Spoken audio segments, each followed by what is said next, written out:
All right, Ji, Bismillahirrahmanirrahim. We are back again. This is Evolve Talks, and I am Daniel Siddiqui. Thank you very much, guys, for joining in again. And हम बहुत सारी discussions करते रहते हैं in Evolve. We had great speakers coming in and joining us and talking.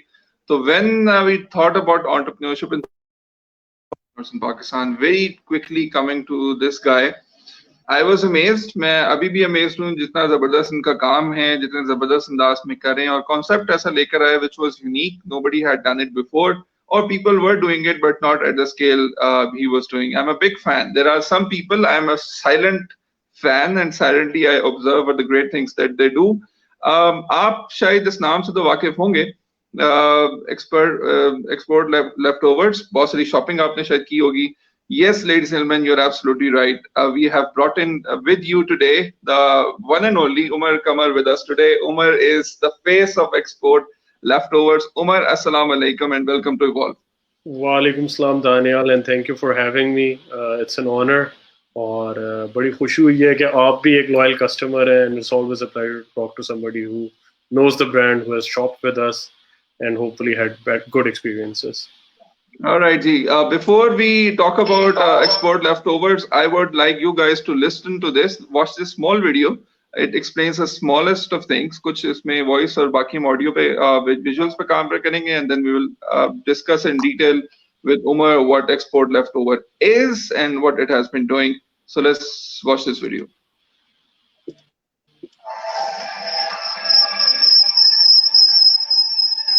Last time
Okay, gee, I think what I will come back very quickly because video was there. Like when we have somebody right across with us, so we'll go and discuss directly with Umar. Umar, first of all, मुझे बताइए, you have studied in UK, you have lived there in UK as well. Very first question, why did you come back to Pakistan and what made you come back and start over the business in Pakistan?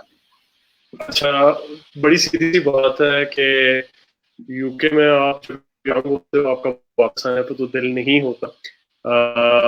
I was having a very good time और फिर उसके बाद ये हुआ कि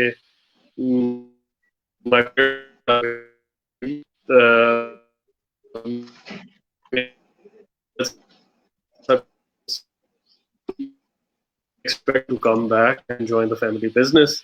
तो वो यही होता है कि फिर मैं वापस आ गया back in 2013. हालांकि मैं 2011 में ग्रेजुएट हुआ था, तो 2 साल में वैसे ही छोटी मोटी जॉब्स वगैरह कर रहा था. And then I came back in 2013. तो हुआ ये कि you wanted me to join the family business. तो मैंने जब family business, क्योंकि आप expected होते हो और back of my mind भी ये था कि यार वापस तो पाकिस्तान ही जाना है ना, काम है, टेक्सटाइल का काम है, वो किसने आगे चलाना है. तो फिर वापस आ गया बिकॉज इवेंचुअली मुझे यही पता था कि यार मैं 4 साल और रह लूंगा, 5 साल और रह लूंगा, लेकिन वापस उधर ही जाना है क्योंकि वो उसको भी तो आगे लेके चलना है ना, जो मेरे वालिद साहब का काम है. Because he established the company back in 1985. तो उसकी भी एक लेगेसी है और उसका भी एक काम है, उसका नाम है, वो काफी उसने भी तरक्की की है. We have 1800 employees working in my father's factory. तो वो बैक ऑफ माय माइंड मुझे ये तो पता था कि somebody has to take over. तो मैंने जाना ही था. But that happened in 2013.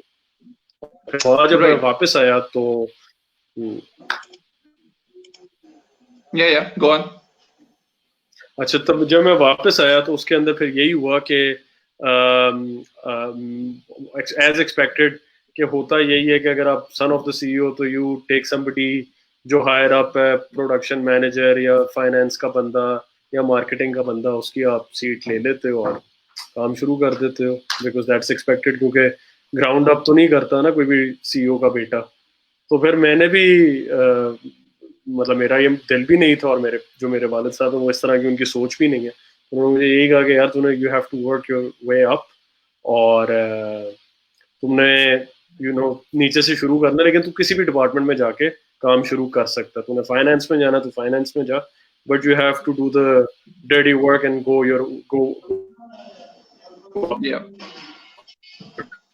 उस टाइम के अंदर ना एक पाकिस्तान में रिटेल का भी बड़ा रेवोल्यूशन था। आपने शायद देखा ही हो 2013 में आउटफिटर्स, ब्रेकआउट, ये सारे जो सैफायर 2014 में आया, खाड़ी, ये बड़ी ज्यादा रिटेल के अंदर दुकानें खोल रहे थे और इनकी बड़ी प्रेजेंस थी।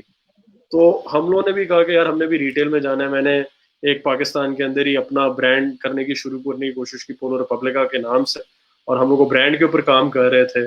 और ब्रांडिंग सारी हमने जब कंप्लीट कर ली, फैक्ट्री की जब मर्चेंडाइज का ऑर्डर डाला, तो the factory said we are fully booked, we can not take your order. तो तुम अब वो फिर ग्राउंड जीरो हो गया कि मैंने जो वर्किंग की हुई थी उसका तो फायदा ही नहीं हुआ। फैक्ट्री ने कहा कि भाई हमारे पास तो एक्सपोर्ट के ऑर्डर है, तू पता नहीं चीज बनाता है वो बिकती भी है या नहीं बिकती, तो we are sorry, we can't help you. But exactly at that time we were working with a company in Canada which went bankrupt. तो उनके साथ ये था कि हम लोगों ने 50% एडवांस पेमेंट ली भी थी।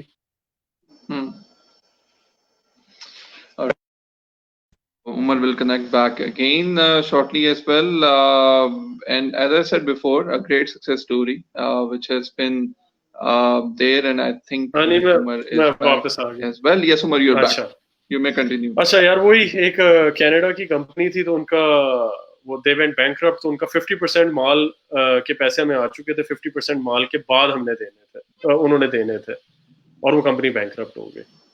तो we had 100% of the finished goods and 50% of the payment, लेकिन वो उस गारमेंट के ऊपर यूनिवर्सिटी ऑफ टोरंटो या डिफरेंट कनाडा की कॉलेजेस वगैरह की प्रिंटिंग हुई भी थी। तो we couldn't sell it to anyone. कोई रेलेवेंट बंदा होएगा तो ही उसको भेज सकते थे ना, और पीछे उनके लेबल्स लगे हुए थे और उनके टैग्स लगे हुए थे हर जगह। तो अब हम लोग एक बड़े अजीब से डिलेमा में थे कि अब हम क्या करें, कंपनी बैंकरप्ट है, हम किसको जाके बेचें। तो उस टाइम पे हम लोगों ने कहा कि यार हम लोग एक वेबसाइट बनाते हैं एक्सपोर्ट लेफ्टओवर्स के नाम से, और इस प्रोडक्ट को ना कॉम प्राइस पे बेच के अपना 50% रिकवर करने की कोशिश करते हैं। ठीक है। और हम लोगों ने वेबसाइट बनाई और अल्लाह का नाम लिया और हमने वेबसाइट बना के चला दिया काम। और फिर उसके बाद we got a lot of success because winters थी, नवंबर दिसंबर के टाइम हमने ये वेबसाइट लॉन्च की। तो विंटर्स के अंदर एक बड़ी जबरदस्त किस्म की हुडी आपको 500-600 रुपए में मिल रही थी। तो the company went really well because it was just too good to be true. और जिस बंदे ने लिया उसने 10 लोगों को और बताया। और बैक इन 2013 फेसबुक भी बड़ा आसान था। Like Facebook was organic reach बहुत ज्यादा थी, इतना ज्यादा कंपटीशन नहीं था। मतलब अगर आप दराज को भी सोचो, दराज came into the market only in 2012। तो दराज से हम 1 साल बाद ही आए। तो कंपटीशन भी इस तरह नहीं था। अब तो आप देखें, अगर आप फेसबुक पे जाते हैं, there are so many brands, there are so many people coming in. तब मतलब खाड़ी ऑनलाइन नहीं था, आउटफिटर्स ऑनलाइन नहीं था, तो ऑनलाइन स्पेस में लोग बहुत थोड़े थे, जिसकी वजह से हमें एज मिल गया और हम लोग इसको बड़ी तेजी से एक्सेलरेट कर सके। अच्छा, मैं I'll jump in the questions in between as well. जब इनिशियली आपने स्टार्ट किया, so I will say कि it's sort of a makeshift arrangement, या मैं आपको कहूँगा कि you were in the middle of arrangement to resolve the issue. उस time did you ever thought you will make it this large as it is right now? It's a brand right now. I've been watching videos, students from LUMS are buying it, everybody is astonished with the price. कभी सोचा था कि it will become this big? नहीं यार, जब मैं आपको बड़ी एक छोटी सी एग्जांपल देता हूँ, जब मैं यूनिवर्सिटी मतलब जब मैं वापस आया तो मुझे तो कभी जिंदगी में काम किया हुआ ही नहीं था। तो मैं तो कहता था कि मैंने 5,000 रुपए की सेल कर ली ना दिन की, तो I will be a happy man. मतलब मैंने बड़ा जिंदगी में कुछ अचीव कर लिया अगर मैं 5,000 रुपए की सेल करूंगा। ये 2013 में जब कंपनी शुरू की थी तब की बात मैं आपको कह रहा हूँ। बट मैं आपको बताऊं कि मेरा ख्याल है 10वें या 15वें दिन ही वेबसाइट के we had to actually shut it down, because जब हम लोगों ने वेबसाइट बनाई हम लोग एक्सपेक्ट ही नहीं कर रहे थे कि इस तरह की ट्रैफिक आएगी और इस तरह का रिस्पॉन्स आएगा। और हम लोगों ने रीअरेंजमेंट क्या होता था कि फैक्ट्री में ऑर्डर आता था, ऑर्डर के इंटरनल मूव ऑर्डर्स बनते थे, क्योंकि इन्वेंट्री भी हमारे पास नहीं होती थी, फैक्ट्री की पैकिंग में इन्वेंट्री होती थी, तो सिस्टम भी नहीं थे हमारे पास। फिर जब मेरा ख्याल है हमारे पास 50 या 100 ऑर्डर विद इन 10 डेज आ गया। 2013 की 5000 की sale and how much is daily sale of ELO right now? यार अभी की तो मैं आपको डिस्क्लोज नहीं कर सकता, but it's quite a lot, it's in millions. तो वो तो हम लोग बहुत, आप एक पुराने सफर की बात कर रहे हैं, बट मैं ये कहूंगा कि हम लोग पहले दूसरे महीने के अंदर ही we were doing 100,000 rupees a day. जब हम लोगों ने 100,000 रुपीज अ डे कर लिया तो फिर हम लोगों ने तब ही इसको सीरियस लिया था। तब मतलब people started getting involved. Your story is almost a mini Mark Zuckerberg story. You started off alone. तो क्या कोई टीम भी थी साथ में? There were people with you who are still there, या कोई like-minded लोग उठाए, या फिर वही फैमिली बिजनेस से ही लोग लिए, और या you brought youngsters coming into your business? अच्छा, मैं ये कहूंगा कि शुरू में मेरे वालिद साहब उस इन्वॉल्व के, उन्होंने स्टार्टअप के अंदर ना, उन्होंने कहा उमर ये मैंने शॉपिफाई के बारे में पढ़ा, तो शॉपिफाई पे स्टोर बना। लेकिन initially there was me and then there was another merchandiser जो हमारे ब्रांड के लिए काम नहीं कर रहा था, जो मैंने आपको शुरू में बताया था कि हम एक ब्रांड के ऊपर काम कर रहे थे, पोलर रिपब्लिक का। तो मैं और वो मर्चेंडाइजर ने वेबसाइट बनाई सारी, मतलब शॉपिफाई का जो नेविगेशन है, शॉपिफाई को खुद पढ़ा, खुद सीखा कि भाई शॉपिफाई किस तरह, वेबसाइट किस तरह बननी है, यूआरएल्स पे किस तरह चीज डालनी है, प्रोडक्ट फोटोग्राफी खुद की, डिस्क्रिप्शन खुद लिखी, छोटी मोटी एसईओ खुद की, और उसके बाद स्केल अप हुआ। मतलब बंदा ही कोई नहीं होता था यार, हम खुद ही पैकिंग, शुरू में तो मैंने ऑर्डर्स की पैकिंग भी खुद किया है यार, कस्टमर सपोर्ट की टेलीफोन का ऑर्डर कंफर्मेशन तक मैंने खुद की है, कि अगर कस्टमर ने कहा कि मेरी चीज गलत आ गई, उसका ईमेल का रिप्लाई भी खुद किया, खुद टेलीफोन करके ऑर्डर कंफर्म किया, खुद शिप किया, सब कुछ खुद किया। अच्छा उमर, आप मुझे जरा ये बताएं, वेरी क्विक रैपिड क्वेश्चन, जरा उन लोगों को बताएं जो यंगस्टर्स हैं, they want to be budding entrepreneurs or aspiring entrepreneurs and they're looking at you. Is it easy to do business in Pakistan or is it difficult?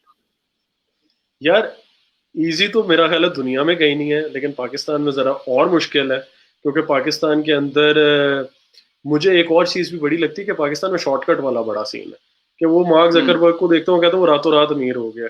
तो shortcut अमीर बनने का बड़ा, या शॉर्टकट सक्सेसफुल होने का बड़ा एक हम लोगों को होता है कि हर बंदा ना बड़ा सक्सेसफुल बड़ी जल्दी हो जाता है, लेकिन यार बहुत मेहनत करनी पड़ती है। और हम लोगों ने भी, जिस तरह मैं आपको बता रहा हूँ, शॉपिफाई मैंने बनाई, अच्छा मैं अगर उस टाइम पे कहता नहीं जी मैंने डेवलपर रखना और प्रोडक्ट डिस्क्रिप्शन मैंने खुद नहीं लिखनी, फोटोग्राफी मैंने खुद नहीं करनी, ये सारी चीजें मैंने खुद नहीं करनी, कस्टमर सपोर्ट की कॉल मैंने खुद नहीं करनी, तो मैं यहाँ आज ना बैठा होता।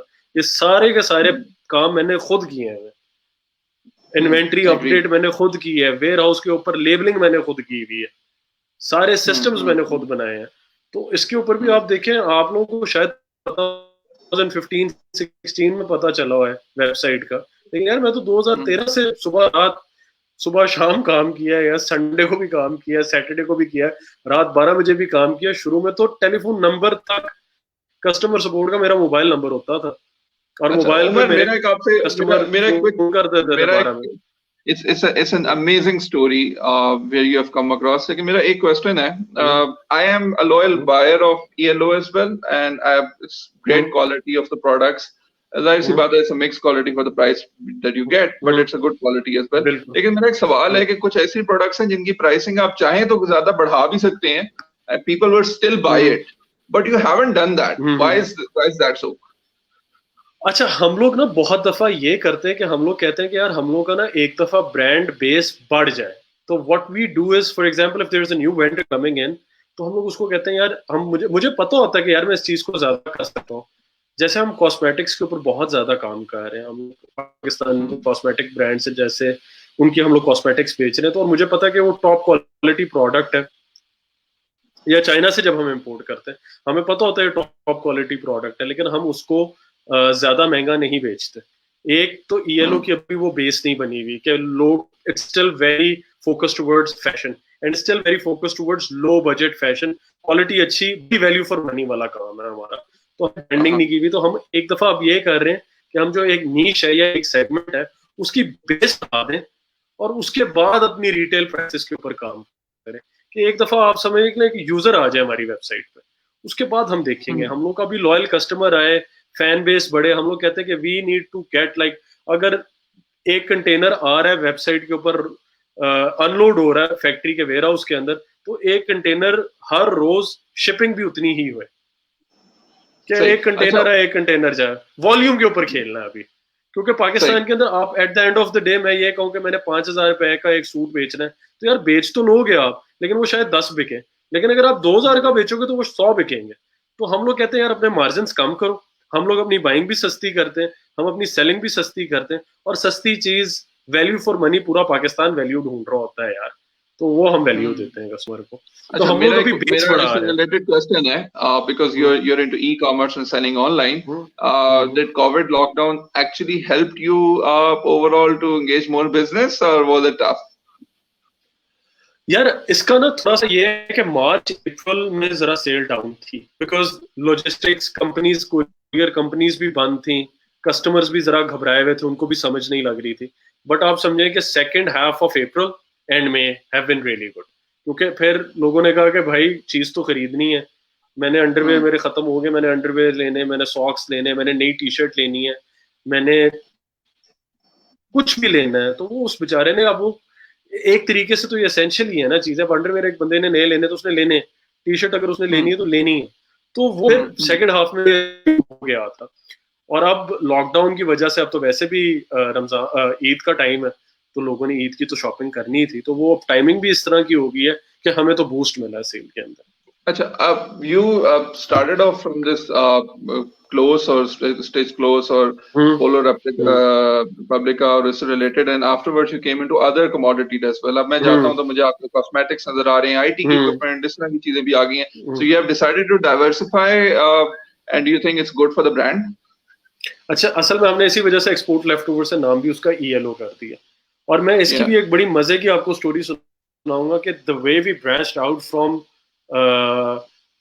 selling primarily clothes to other stuff was कि मैं काम कर रहा था, तो मेरे एक एम्प्लॉई आया, उसने कहा कि मेरे ना किसी कजन ने एक बुक शॉप बनाई है, और उसने बुक शॉप्स बहुत ज्यादा ना मंगाई है उधर से, चाइना से स्टेशनरी मंगाई है, तो ये ना इसका तो 10-15 लाख रुपए का माल है, तो ये बेच नहीं सक रहा, तो कैन वी डू समथिंग।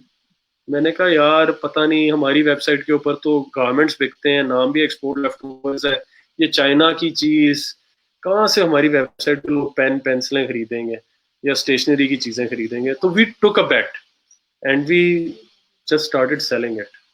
और फिर जब हमने वो बेचा, हमें रिस्पॉन्स इतना अच्छा आया, तो फिर हम लोगों ने कहा कि we can actually sell anything, अगर हम कस्टमर सपोर्ट देते हैं, हम प्रोडक्ट की गारंटी देते हैं, हम क्वालिटी अच्छी मेंटेन रखते हैं, तो क्यों नहीं बिकेगी चीज। Wonderful. Achha, I've got some questions as well, because it's a rapid quick session today. Aman Khan is asking, how do you maintain so good quality of products in such reasonable prices?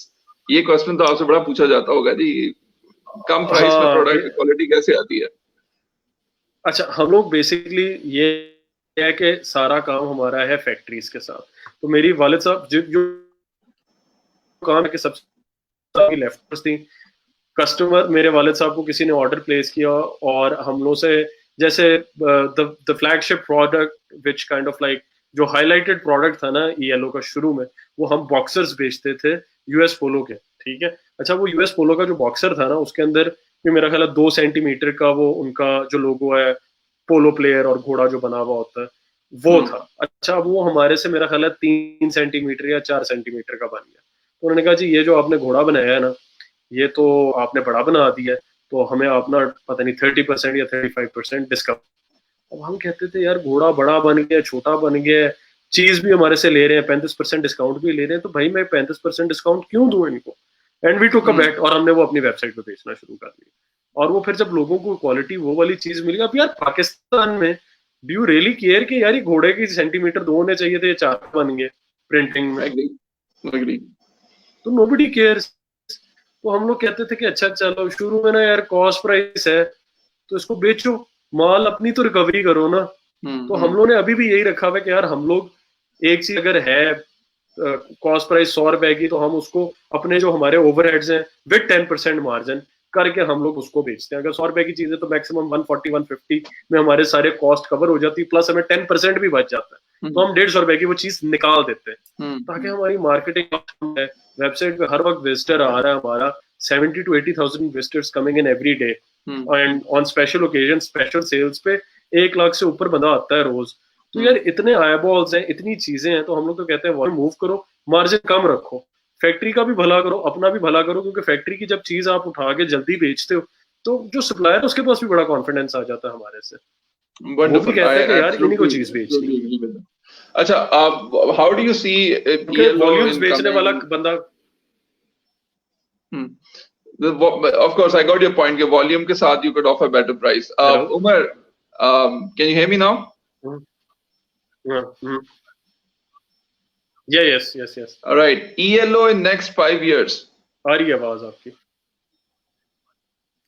अच्छा, ELO in next 5 years is basically targeting towards some niches.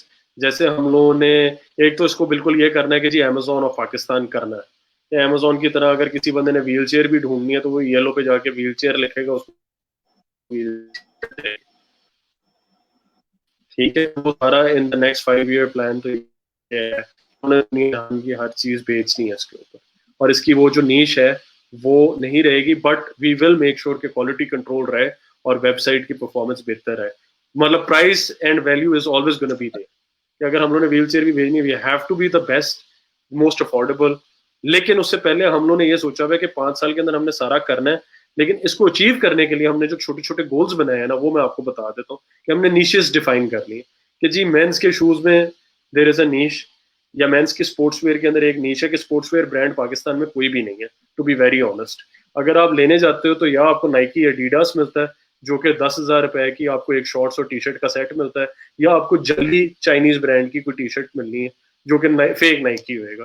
तो अगर आप reasonable एक अच्छी quality का decent brand पूरी sports wear का अगर आप देखते हो तो पाकिस्तान में नहीं है, तो we are working on some niches. इसी तरीके से हम लोग वुमेन्स के कॉस्मेटिक्स के ऊपर भी काम कर रहे हैं, तो हम इन नीशेस को पहले डेवलप करेंगे, और इन नीशेस को ही हम लोग हर दफा देखते हैं कि हम चाइना से कोई चीज मंगाते हैं, जिस तरह मैंने कॉस्मेटिक्स मंगाए वो बिकनी शुरू होगी, मैंने कहा I need to get this. हमने लॉन्जरे मंगाया चाइना से, वो बिकना शुरू हो गया, हमने वो एक नीश सेगमेंट ऐड कर लिया कि हम लोग जो हाई परफॉर्मिंग नीशेस होती हैं जो बेहतर परफॉर्म करती हैं हम उस पर फोकस करते हैं और वेबसाइट पे रेगुलर आइटम बना देते हैं उसको। अच्छा, तो इसी तरीके से हम लोग इसको कभी सॉरी टू कट यू, कभी एंटाइज हुए, कभी फीलिंग आई कि यार it's time to go retail, proper retail out है? अब तो खैर maybe lockdown was is a situation never to go into it, maybe you knew it before, लेकिन कभी एंटाइसमेंट हुई कभी यार होना चाहिए लाहौर में एम्पोरियम में या शशका हो पैकेजेस में कुछ इस तरह करके अपना आउटलेट हो? यार बहुत ज्यादा थी, क्योंकि हम लोग यही कस्टमर ही हमें कहता था, क्योंकि पाकिस्तान में कस्टमर भी है कि जो दिखता है वो बिकता है। अब हमारी चीज वो देख ही नहीं सकता था, तो हम लोग ने बड़ी दफा सोचा कि हम लोग कोई स्टोर बनाए, कोई जाके मतलब आके कस्टमर चीज देख सके, but logistics from being from Faisalabad and opening a shop in Lahore और कराची इज डिफरेंट, क्योंकि फैसलाबाद में we have less than 4% of the customers. अब वो मेरे लिए आसान था कि मैं अगर अपना रिटेल का कोई सेटअप भी शुरू करूं तो वो फैसलाबाद से करूं, तो मैंने वो फिर नहीं किया, और फिर हमारे लिए बड़ा एक लॉजिस्टिकली मुश्किल काम था कि फैसलाबाद बैठ के लाहौर के ऑपरेशंस को हैंडल करें, और हम लोग को 100% growth year on year ELO पे आई है, तो फिर हम लोग वो भी कहते थे कि यार हमारी कोई डाइवर्जन ना हो जाए, हम लोग ये ना सोचना शुरू कर दें कि हमारा मेन बिजनेस ऑनलाइन और हम रिटेल के अंदर जाके फंस ना जाए। और मे बी आपको you knew it almost before that this time is gonna come, which is gonna be very tough for retailers as well right now. नहीं, कोरोना का तो कभी भी नहीं सोचा था यार हम लोगों ने कि कोरोना आ जाए ना, लेकिन हम लोग को ये जरूर पता था कि द फ्यूचर इज ई-कॉमर्स, क्योंकि अगर हम लोग ऑनलाइन स्टोर्स देखते थे कि अमेरिका यूरोप के अंदर, तो आपको पता ही है कि online commerce is doing so well, और जो ये सारे स्टोर्स हैं ई-कॉमर्स कंपनीज जैसे एसोस वगैरह, वो नॉर्मल रिटेलर से ज्यादा पैसे कमा रहे हैं, जैसे बूहू है, प्रिटी लिटिल थिंग है, दे आर $1 बिलियन कंपनीज यार, और वो 5-5, 6-6 साल पहले आई हैं। Pretty little thing is based out of Manchester, हम लोग भी उनको सप्लाई करते थे यार 2008 में तो। बड़ा इंटरेस्टिंगली आप स्कॉटलैंड में रहे हैं, पढ़े हैं, मैं भी स्कॉटलैंड रहा हूँ। Favourite brand of people there in UK देसियों का जो होता है वो प्राइमार्क है, they go there and buy it. Bangladesh से, या पहले पाकिस्तान से बन के जाता था, बांग्लादेश से बन के जाता है, वही क्वालिटी आप प्रोवाइड कर रहे हैं। This is something which is always exciting. अच्छा, वेरी वेरी फैबुलस डिस्कशन। मुझे थोड़ा सा ना पेमेंट गेटवे समझाइए, लोगों को भी गाइड करें। नाउ ELO की जो स्टोरी है उसमें आपने तो इनिशियली बिल्कुल कैश ऑन डिलीवरी देखा होगा, there would have been no concept of payment gateways. फिर देखा जाए तो अब ई पेमेंट गेटवेज आ गए, आपके पास PSID जनरेट करके ATM से पे करने की ऑप्शंस आ गई, सेफ हो गया। तो अभी भी अगर आप अपनी ट्रैफिक देखें, if this is not a confidential thing, how much is cash on delivery और पीपल, लोगों का ट्रस्ट डेवलप हो गया जी मैं अपना क्रेडिट कार्ड जाऊं ELO की वेबसाइट पर डालूं और मैं अपने कैश आउट कर लूं, लोग करते हैं, ट्रस्ट डेवलप हो गया? हाँ, मैं आपको इसकी छोटी सी एक स्टोरी सुना दूं कि हमारी जो पेमेंट गेटवे था, हम लोग इजी पैसा के साथ काम कर रहे थे। We work with them for 2 years।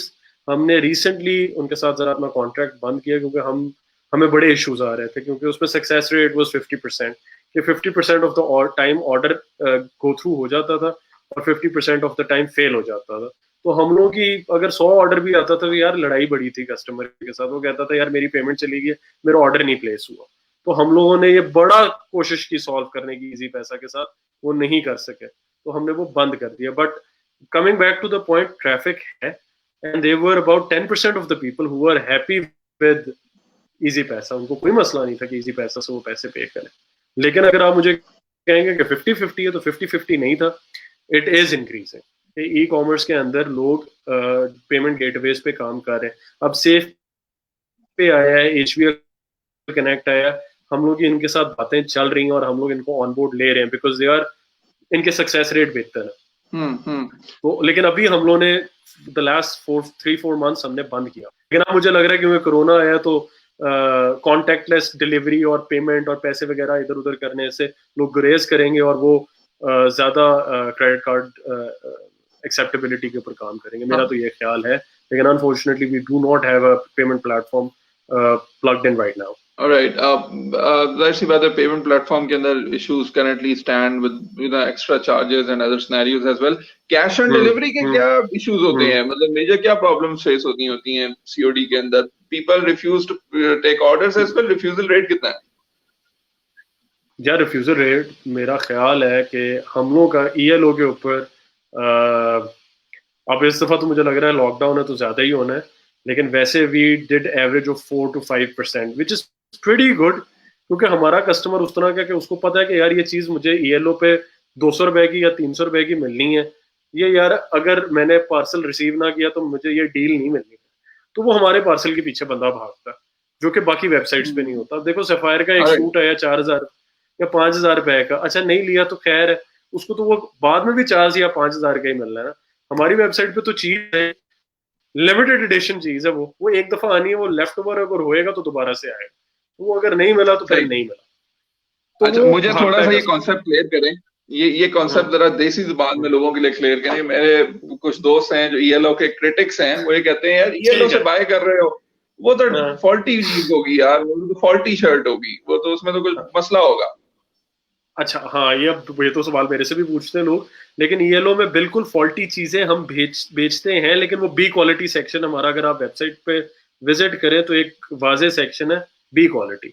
अच्छा, बी क्वालिटी सेक्शन में हम लोग बी क्वालिटी माल बेचते हैं, लेकिन अगर आप ए क्वालिटी या आप मेंस में गए और मेंस टी शर्ट ली और उसके ऊपर लिखा हुआ है मेंस टी शर्ट, ये CEO वाली मैंने जो पहनी हुई है, और उसके ऊपर बी क्वालिटी नहीं लिखा हुआ या माइनर फॉल्ट नहीं लिखा हुआ, तो that is a genuine product और उसके अंदर कोई फॉल्ट नहीं होएगा। और दूसरी बात यह है कि मैं जरा ये भी कॉन्सेप्ट समझा दूं कि हम लोग जिसको लेफ्ट ओवर कहते हैं उसमें वो जरूरी नहीं है कि उसके अंदर फॉल्ट हो। अब एक ऑर्डर आया है, मुझे मार्क्स एंड स्पेंसर ने ऑर्डर किया है, उन्होंने मुझे कहा उमर वी वांट 10,000 टी-शर्ट्स, हमने 10,000 टी-शर्ट्स का कपड़ा बना दिया, ठीक है। उसमें हम लोगों ने एक्सपेक्ट किया कि श्रिंकेज आनी है 9%, ठीक है, कपड़े की जब डाई होना उसके बाद श्रिंक होना 9%, हमने वो डाइंग की, वो श्रिंकेज आई 6%। अच्छा, अब वो 10,000 पीस का कपड़ा शायद 10,500 टी-शर्ट के लिए कपड़ा बच गया, ठीक है, क्योंकि 10,000 टी-शर्ट के लिए कपड़ा बना। अब हमने 10,500 टी-शर्ट के लिए कपड़ा बन गया, हमने 10,000 टी शर्ट सी दी। अब जो 500 टी शर्ट है, कपड़े की तो कोई वैल्यू ही नहीं है, वैल्यू तो सॉरी कपड़े की ही वैल्यू है, लेकिन हम लोग ये कहते हैं कि हम वो 500 टी शर्ट भी स्टिच कर दें, क्योंकि वो सही, कपड़ा किसी सही, और कस्टमर ने तो लेना नहीं है, इनके लिए हमने बनाया, हम बना देते हैं। फिर हमें मार्क्स एंड स्पेंसर आके कहता है कि जी मैंने तो आपको 10,000 पीस का ऑर्डर दिया था, आपने 10,500 क्यों बनाया? हम कहते हैं यार तू जो आगे वाला ऊपर वाला 500 है ना, तू मेरे से डिस्काउंट ले ले उसका, कि मैंने अगर $2 का तेरे साथ सौदा किया तो मेरे से $1.90 का ले ले, या जितने का भी 5-10% डिस्काउंट ले ले। तो कभी कभी मान जाता। अच्छा, कभी कभी कस्टमर भी अड़ियल होता है, वो कहता है मैंने नहीं लेना। अब उस मामले में हम लोग ये बेट करते हैं, जितने भी आपके भी अगर मैन्युफैक्चरर दोस्त हो वो ये बेट कर रहे होते हैं, क्योंकि उनका चीज निकल जाती है। अगर एक कस्टमर एक चीज मांगता है, आप उसको डिस्काउंट देते हो, कहता है ठीक है यार मैं ले लेता हूँ। लेकिन बहुत सी अब कंपनीज इतनी मतलब उनको इतने सिस्टम्स का पता है, उनको अपनी इतनी बाइंग का पता है, वो कहते हैं यार हम लोग क्यों 500 पीस तेरे से एक्स्ट्रा लें, तेरे साथ जो सौदा हुआ तू वो सौदा पूरा कर, एंड ये 500 पीस जो तूने करना है कर, हमें नहीं चाहिए।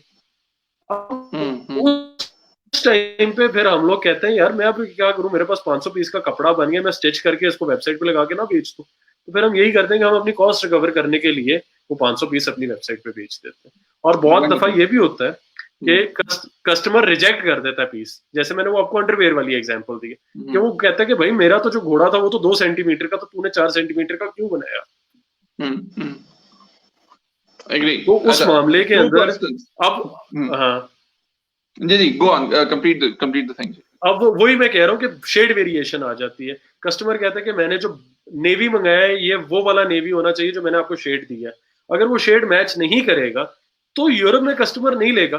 पाकिस्तान में उस कस्टमर को शेड का क्या पता है यार, वो तो गोरे ने रिजेक्ट किया। इधर अगर एक थोड़ा सा डार्कर नेवी भी मैं किसी कस्टमर को पाकिस्तान में दे दूंगा, what's the difference? He doesn't know what it should be. हम तो फोटो दिखा के चीज बेच रहे हैं ना।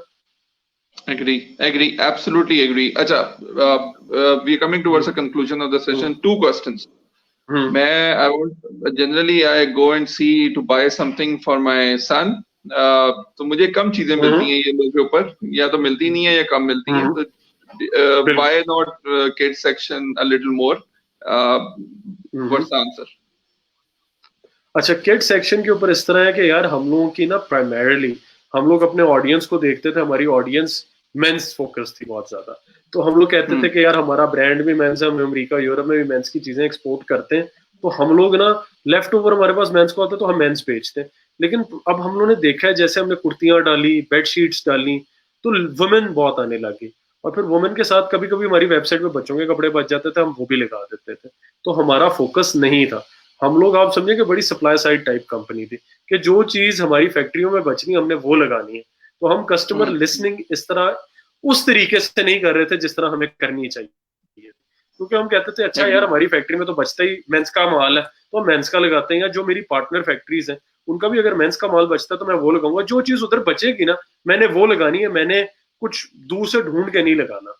लेकिन अब हम लोग भी जब देखते हैं कि बहुत से कस्टमर्स हमें कहते हैं जी हम लोग आपकी वेबसाइट से मेंस की चीजें लेते हैं, अब हमारे आपके पास बच्चों की चीजें नहीं, तो हमारे पास यही जवाब होता था क्योंकि हम बच्चों की चीजें बनाते नहीं है। बट थिंग्स आर चेंजिंग, क्योंकि अब पूरा पाकिस्तान एक्सेसिबल है ऑनलाइन, हजारों फैक्ट्रियां, फैसलाबाद में नहीं तो कराची में एक फैक्ट्री बच्चों के लिए कुछ बना रही होगी। तो अब हम उनको भी एक हमारा बाइंग पैटर्न बन गया है कि हमने मेंस की भी चीजें लेनी है, वुमेन्स की भी लेनी है, किड्स की भी लेनी है, तो we are working on expanding it.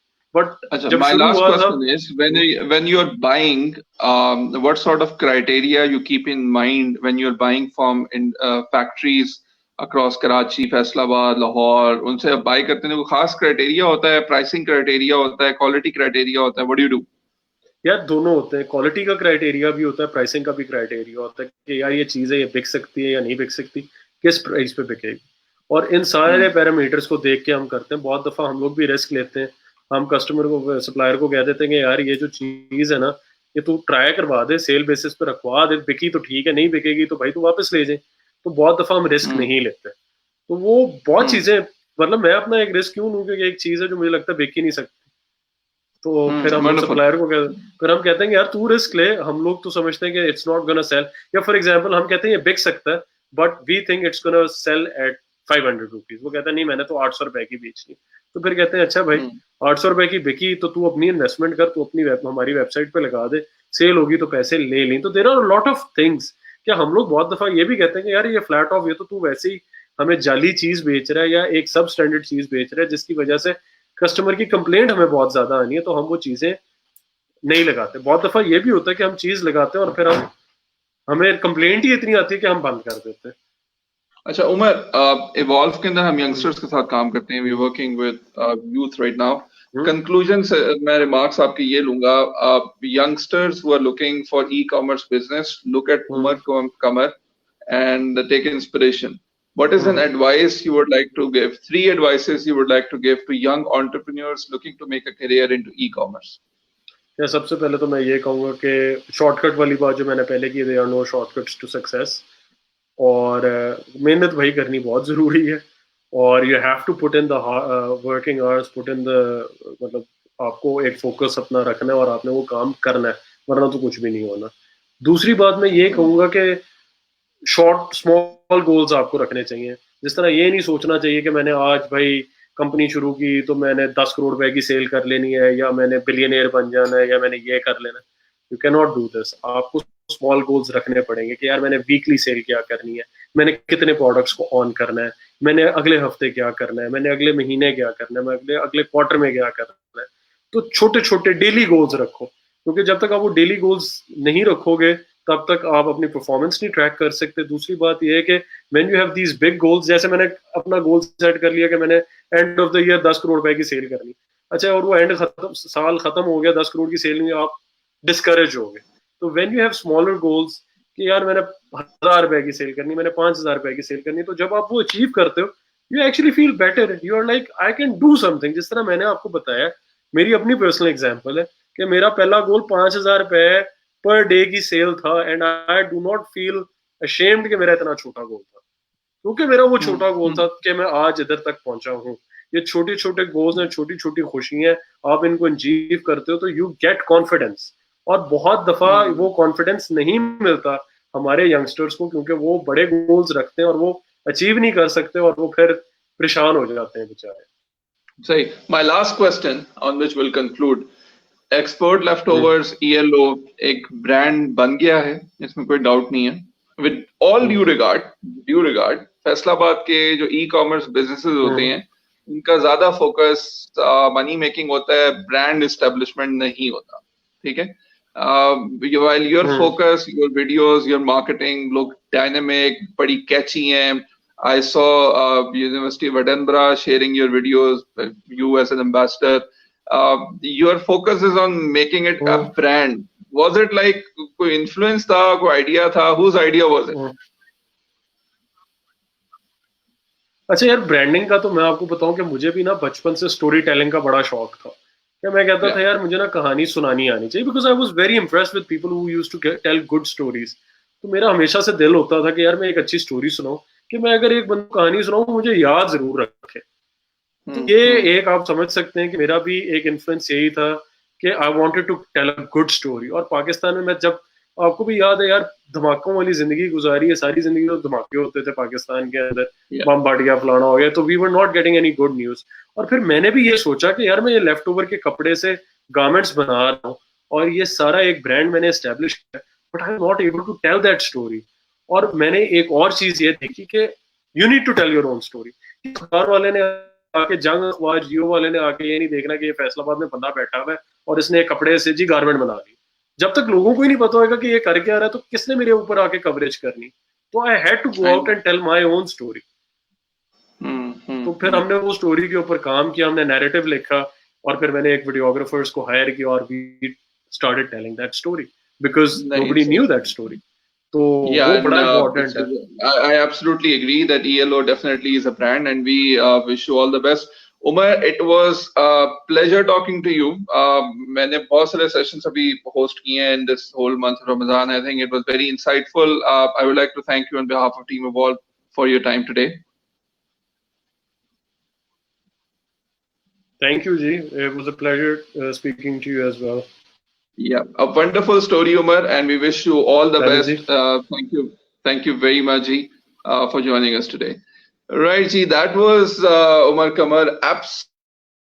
and I see all the ingredients. I would call it the e-commerce Mark Zuckerberg, Pakistani Mark Zuckerberg, and I'm pretty sure in time to come, Umar will be one of the ones who is inspiring. खास तौर पे मैं ये बात जरूर कहूँगा for all the young entrepreneurs out there, the immense talent Umar brings, the ideas that he has brought over.